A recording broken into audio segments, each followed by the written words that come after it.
वैश्विक स्तर पर इजराइल की चर्चा है, कारण युद्ध और हमले का मामला।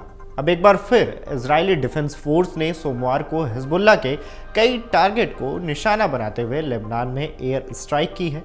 इसमें 10,000 रॉकेट्स बर्बाद करने का दावा किया गया है। वहीं लेबनान के स्वास्थ्य मंत्रालय ने कहा है कि इस हमले में अब तक 492 लोगों की मौत हुई है। इसमें 58 महिलाएं और 35 बच्चे शामिल हैं।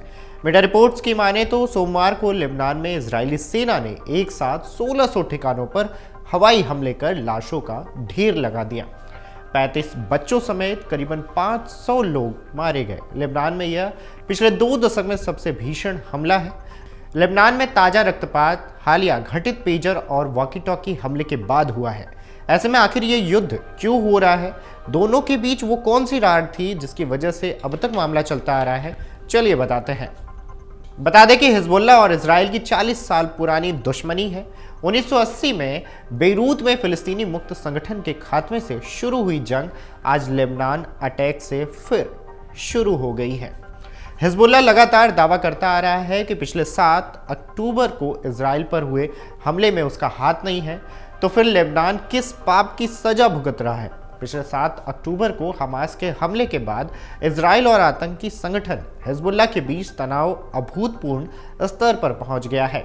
हालांकि हिजबुल्लाह ने कहा है कि दक्षिण इजराइल पर हमले से उसका कोई लेना देना नहीं है, यानी कोई वास्ता नहीं है, लेकिन उसने गाजा में हमास का समर्थन किया और जारी भी रखा है। यही वजह है कि इजराइल लेबनान को दूसरा गाजा बनाने में जुट गया है। इजरायली सेना ने सोमवार को पहले अटैक में अपने विध्वंसकारी इरादे जता दिए। इजरायली हमले में 40,000 से अधिक गाजावासी मारे जा चुके हैं और लगभग पूरी आबादी विस्थापित हो गई है। मीडिया रिपोर्ट्स की माने तो इजरायली खुफिया एजेंसी और हिजबुल्लाह की दुश्मनी 40 साल से भी ज़्यादा पुरानी है। 1980 के दशक की शुरुआत में इजराइल ने फिलिस्तीनी मुक्ति संगठन यानी PLO को उखाड़ फेंकने के लिए लेबनान पर हमला किया था। हालांकि इजराइल ने PLO को बेरूत से हटने के लिए मजबूर करने की शुरुआती जीत हासिल की, लेकिन नवंबर 1982 में इजराइल को हिजबुल्लाह का प्रकोप झेलना पड़ा। इजरायली शहर में सिन बेट के मुख्यालय को एक बड़े विस्फोट में उड़ा दिया गया। इस हमले में 91 लोग मारे गए थे। मीडिया रिपोर्ट्स की माने तो हमलावरों ने आत्मघाती कार से बम विस्फोट किए थे। इसे उग्रवादी शिया इस्लामवादियों ने अंजाम दिया था। इसी ने 1983 को हिजबुल्लाह का गठन किया। साल 1983 में ईरान के समर्थन से शिया इस्लामवादियों ने हिजबुल्लाह का गठन किया और इसके साथ ही उसने इजराइल को अपना सबसे बड़ा दुश्मन घोषित कर दिया। गुरिल्ला युद्ध और गुप्त अभियानों में माहिर इस संगठन ने लेबनान के भीतर और बाहर दोनों जगह इजराइल पर हमले जारी रखे। 1980 और 1990 के दशक के दौरान हिजबुल्लाह ने सिर्फ इजराइल ही नहीं, बेरूत में भी अमेरिकी और फ्रांसीसी सैन्य बैरकों पर भी बमबारी की।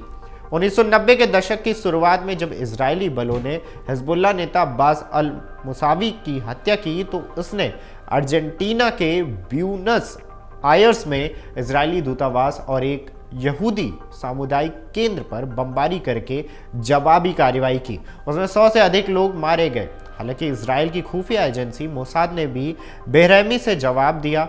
कई हाई प्रोफाइल हत्याओं में मोसाद ने हिजबुल्लाह और ईरानी गुर्गों को निशाना बनाया। वहीं हिजबुल्लाह के सैन्य कमांडर इमाद मुगनीह इजरायली खुफिया एजेंसियों के खास निशाने पर थे। मुगनीह को लेबनान में 1983 में हुए बम विस्फोटों सहित कई हाई प्रोफाइल हमलों का मास्टरमाइंड माना जाता है, लेकिन वह दशकों तक पकड़ से बाहर रहा। साल 2008 में इजरायली सेना ने CIA के साथ मिलकर दशमिक में कार बम लगाकर मुगनीह को मार डाला था। हिजबुल्लाह ने भी जवाबी कार्रवाई करते हुए इजरायली दूतावासों और नागरिकों को निशाना बनाने के कई प्रयास किए। 2012 में बुल्गारिया में आत्मघाती बस विस्फोट में 5 इजरायलियों को मार डाला। इसी साल जुलाई में इजराइल ने हिजबुल्लाह के 2 कमांडरों फुआद और शुक्र और इसके साथ इब्राहिम अकील को मारकर सफलतापूर्वक खत्म कर दिया। अगर आप ये वीडियो YouTube पर देख रहे हैं तो हमारे चैनल को सब्सक्राइब करें और बेल आइकन को दबाना ना भूलें। अगर आप Facebook पर ये वीडियो देख रहे हैं तो हमारे पेज को लाइक करें।